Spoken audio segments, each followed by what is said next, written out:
Hello, everyone, and welcome to my channel. I'm the amateur, or I call myself the amateur because I'm not professional in any way, shape, or form. However, this is just kind of a platform where I can discuss my perspectives, beliefs, views on ideology, politics, my hobbies, life, what have you. And on today's episode, we are going to be talking about marriage.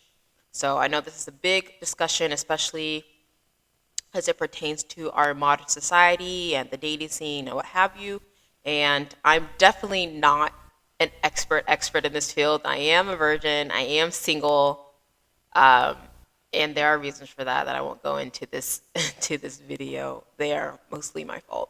Uh, but I am a virgin. I'm single. I've never been married.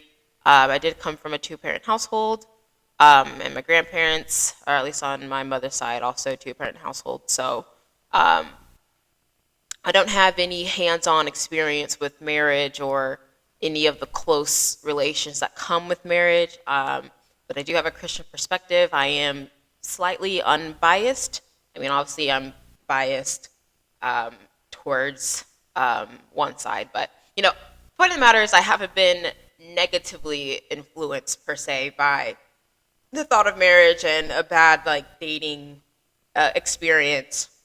So just kind of keep that in mind with what I'm talking about. So I guess as you may have seen from any of my other videos, I do come from a very strong Christian perspective. So that will be kind of the view that I look at the world and life and everything. You don't have to believe in it to understand the viewpoint. But as always, I welcome uh, contentious, I think that's the word, contentious views in my comments, and I'm willing to have that discussion and that debate. So, starting off with marriage, I think it's first important to understand what marriage is.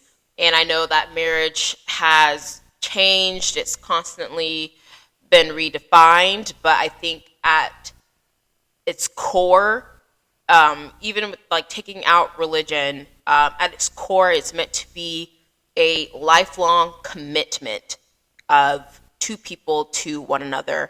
And I think most everyone can agree on that as far as what marriage is intended to be. And so what do is I'll go back to the origins. So again, from my Christian perspective, marriage is a God ordained institute, meaning that it is the it's a commitment to both one another, man and woman. Just to put that out there, that marriage is meant to be between one man, one woman, and God, and it's a open declaration of vow to one another and to God, for this commitment that you are willing to take. And it's something where words have meaning. Words are your bond. Words are important. They're not meant to be broken. It's a covenant, a contract, and a spiritually binding commitment is what it's expected to be. And so one thing that I will say here, because this kind of goes into all the talks of sexual immoralities, and so one way that I like to look at it, because a lot of things, like what I think the Bible does is that it says how you get there and then what is right, if that makes any sense. So again, if you look at some of my previous videos, I like to look at everything, not look at everything, but to kind of phrase my logic with how I would view mathematics, because the same logic that you would use for math is the same logic you use everywhere else, right? And so what I think the Bible does is it just tells you what is right, and by knowing what is right, you can know everything else that is not right, that's wrong. So that's essentially understanding that 2 plus 2 equals 4, and you don't have to explain to your child that 2 plus 2 doesn't equal 5, it doesn't equal 6. You don't have to say that 2 plus 1 doesn't equal 4 in order to know that 2 plus 2 equals 4. So all you need to know is what is right, 2 plus 2 equals 4, and then if it's not that, then it's wrong. And so in that context, what the Bible teaches us is that sex and the actions of sex is only right in the construct of marriage. And so that is one man, one woman committing to one another, and committing to God that they will have and hold each other until death do they part, until one of the other dies, essentially. I mean, you can talk about that later, but that is the only right grounds for marriage. So anything outside of that, we know is fornication, adultery, and then all the other sexual immoralities that are out there. It doesn't really matter whether it's homosexual, heterosexual, what have you.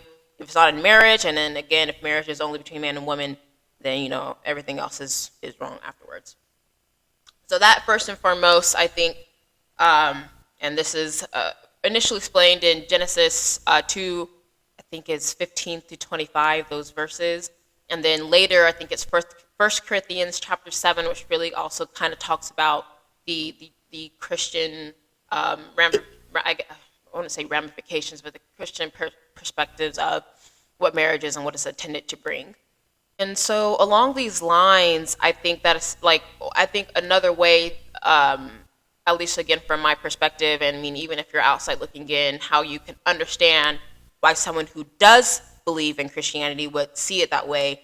One way that you see that marriage is an institution of God, and if you just look at the Ten Commandments, which is what I think even Judaism, Islam, and Christianity, what we see those as the moral laws of the world, as far as what God commanded us what we ought to do, and how committing adultery is one of the sins, one of the greatest. There's 10 things in life that you're supposed to do, and committing adultery is one of the don't you do it. And so adultery in and of itself is we know what it is when pretty much your spouse goes off and cheats and has sex with someone else, or extramarital sex. And so I think that in my opinion provides another kind of oomph as to how marriage is an institution of God and not necessarily something that's man-made. And so even with that, I think that even without redefining marriage to what it says now, which is containing both same-sex marriages within our Western society, I think even before then, there was already decline in the understanding of what marriage was and what it's intended to be. And if you go back to my videos on feminism and how it kind of breaks down that natural order. So when you have a man, because again, the man is the first in line if you're talking about the natural order, God, man, wife, children. If the man is not oriented towards God and oriented towards what God calls man to be, that's the first breakdown in the natural order. And then when you have women who are marrying into that, and the man isn't holding fast to what is good, which is what is of God, then you're gonna have that breakdown. That's going to be a lot more evident in the marital relationship. And that's not to say that every man who or at least claims to follow God is always going to produce a good and wholesome marriage, but it is the likelihood of that breakdown happening. So I think we did and this is not to knock on homosexual marriages and the relationships, but how in most of history, marriage has always been between a man and a woman, and I think it's something that I think we need to ask ourselves is why are you getting married, or why are you wanting to have this lifelong commitment? Because from a Christian perspective, we know why, because that is the right way to have sex with somebody, is to first have that verbal formal commitment where you both are submitting to God first and then submitting to each other. But outside that, it's why? We kind of romanticize a little bit this it's a good thing, this long-term commitment, but when it's not founded on anything that is eternal or firm, basing it something on feelings, then you get something that's super fleeting or emotions based. And so what I like to say, and I'm kind of jumping around a little bit from where I want to talk, but what I wanted to say is that if the government had taken all of the marital benefits, all the tax breaks, all the tax cuts, and everything out of marriage, would you still get married?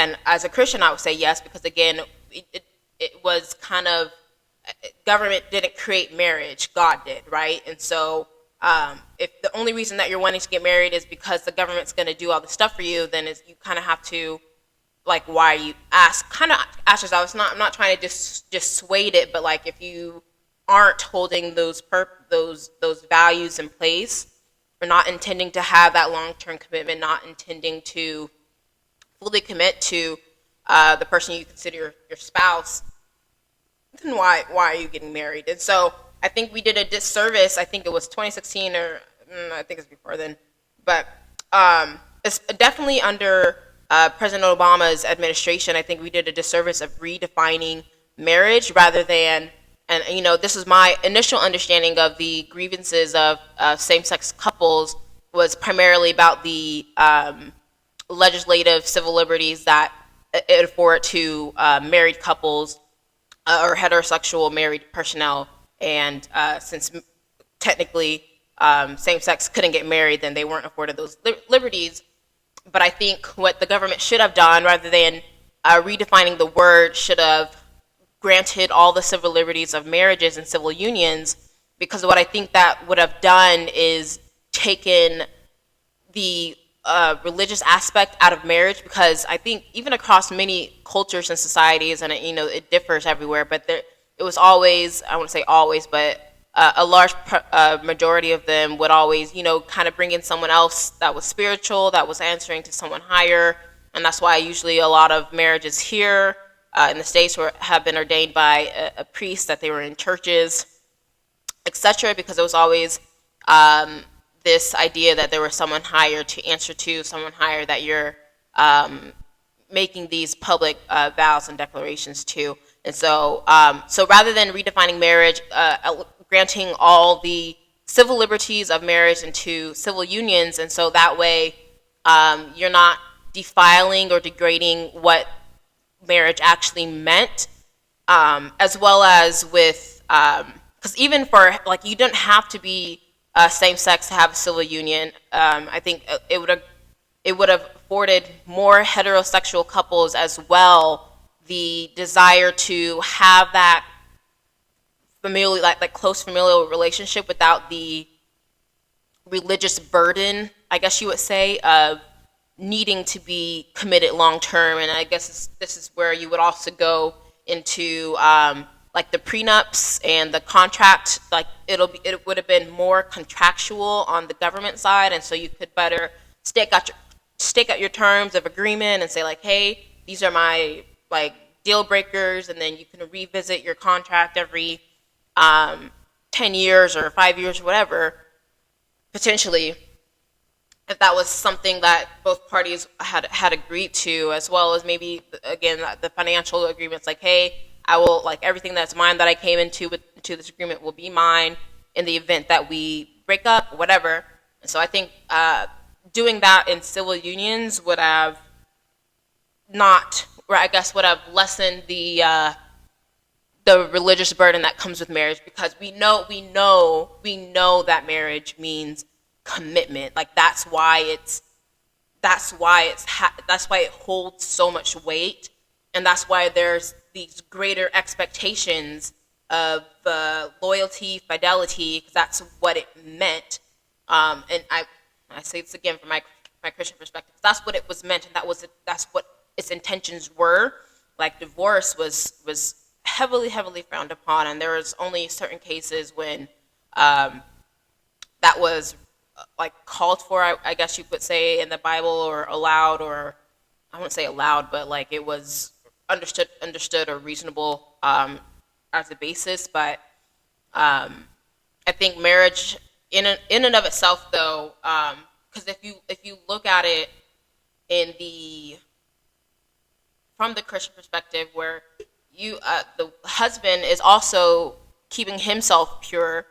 I think there's something about not defiling the marriage bed. So the husband's keeping himself pure, not being tempted off by the wicked women who are tempting him to have that sex outside of marriage, and the woman is keeping herself pure. They're both devoting themselves to God, so that God is their foundation. They understand that motion emotions are fleeting, that they're changing, that they won't always be in that lovey-dovey, happy, joyous state. But when you make that vow, that eternal commitment, because your word is your bond and your word is important, and that's what you two are working on in order to grow your family, which is the purpose, because again, you weren't having sex outside of marriage, so the only way that you would be able to have a family is if you are married. And so, as far as it being a God ordained institution that has been taken and used for secular means, we see this in a lot of Christian based talking points, as far as with the government having a special interest in marriages because of the children that it produces, and the children further create society. And so what you'll see is a lot of laws that kind of protect that relationship and protect the relationship of those parents to their children, and so that they can be more beneficial, and also to encourage, I guess you would say, grassroots growth, grassroots growth of the society, rather than necessarily immigrants coming into that society. And that's not a knock on immigration or anything at all. But you also see secular uses when marriage was also just a means of building wealth by family ties. So, and I guess this also kind of goes into um, the government influence within marriages, as far as with those protections and making sure that when two families come together, that those assets are now tied together. Um, and so we see that especially in like medieval history, and you'll see this in a lot of other cultures, with land and property and whatnot. But I think as a whole, we miss the point of government being in involved in marriages, was just mainly to offer those legal protections. And we see kind of now, especially when it comes to divorce, that those aren't really protecting the kids, which is what most laws and what most familial laws are meant to do. It's more so about the selfish needs of either one of the parents.